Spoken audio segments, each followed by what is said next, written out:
So my mom was a waitress at the Comedy Store when I was a baby. Pauly Shore was my babysitter because Mitzi Shore, his mom, owned and ran the Comedy Store, Mitzi Shore. And she worked iconic. And so I was born and raised into this world of thinking that comedians were heroic, my medicine, like healers in the way of no matter how bad your day was, if somebody made you laugh. So let that be a safe place. Like, comedy is my joy in life. So do you think, and I've been asking a lot of comedians this, are we going to leave comedy alone and like let you guys do your thing? Because I need it. I don't come after comedians. I love comedy. Yeah, that's awesome. We don't always believe what we're saying. We know, we're saying something naughty that we're kind of not supposed to say to give catharsis to people. I don't think we should be living in fear over, our opinions or our thoughts. We should be able to ask questions, even if we should be allowed to be wrong. Thank you for being here. No, that's so nice. Here's the thing, comedy, like every job, sometimes you get it wrong. Sometimes you have an off night. Sometimes you try out a joke that doesn't go well, and you're like, oh, we know that it didn't go well, we don't like it. No one hates us more than us. So if you're mad at us, just know we agree, and I think that we all have different ways of coping, and I think that, we need comedy now more than ever. If sometimes we make a mistake, Doing Hollywood Squares with you was so much fun because we hung out day after day after day.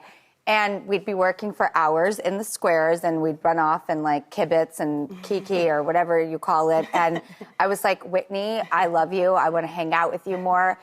It was so much fun to also, one of the reasons I really wanted to bring that show back is because when I was a kid, I always would watch these iconic, interesting people do that show, and they made me laugh. And there's trivia and game, and I love trivia and games.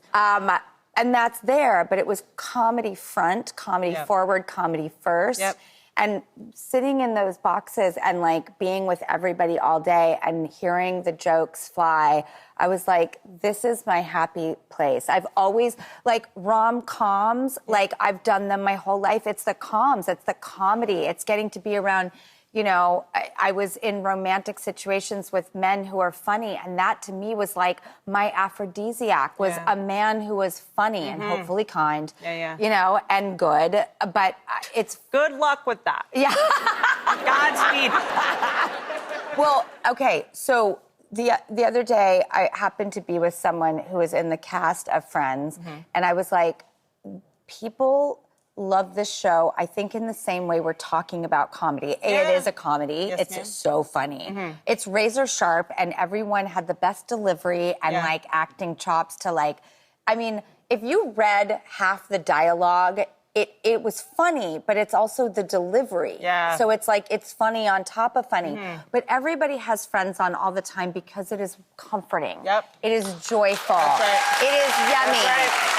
And no, we don't want, a lesson in everything. We want to look at human scenarios that are whimsical, charming, true to life, funny, I want to escape. I want to escape my thoughts. I want to escape problems when I go to a TV show. And, to have Friends, a show that was already so great, already so funny. Also, it's been, 30 years. So it has the added thing of nostalgia. And it's more heightened than ever. It was big back in the day. It's equally as big. There's a whole new generation. There's merch. There's tours. People literally go around the city looking at all the Friends stuff. It is such a beloved show. And now you're doing this amazing show that I'm so into. Games. We love games. We love games. What else is there? It's this is a show that every generation can be in the same room, playing it, laughing. Well, in honor of your show, Fast Friends, we thought we'd do a little Friends trivia. Okay. Okay. Where is Josie? Is Josie here? Oh, you're Josie. Hi. How are you? So cute. Okay, Josie, tell us something about you, if you don't mind. Yeah, me and my mom often watch Friends before we go to bed at night. It's the thing that we do together. And sorry to date anybody watching or in the audience, but Friends started and ended before I was born. So I think that it's really cool. Yeah, sorry. Yeah, sorry. So I think that it's really cool that I am still obsessed with it, and I love the show. What character do you identify as? Oh yeah, that's the a good most? question. I really personally resonate with Phoebe. I love that. That's people. Rewatching the show, you know, people are like, Monica's neurotic. And when I'm in my 20s, I'm like, yeah, I guess she's kind of neurotic. And then I'm like, no, she's just right. Well, we just call women neurotic when they like take showers and like Want things in their place. Yeah, organize the kitchen. Yeah. And she's neurotic, you know? So I've had to like rewire all the stuff that I used to hear people say about the show before. Like, Phoebe's an airhead. And you watch and you're like, no, she's not. She's just smart in a very different way, you know? She's very calculated. Totally, exactly. Okay, Josie, if you can answer this Friends trivia question correctly, then we want you to go home with a Friends Experience swag bag.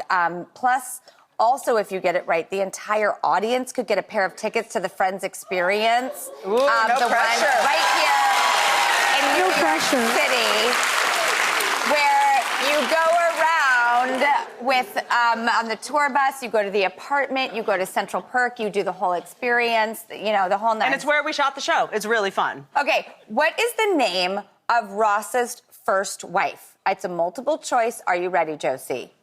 Okay. Is it A, Karen, B, Carol, C, Janice, D, Emma? Hold that thought. We're going to do a quick commercial break. We'll be right back.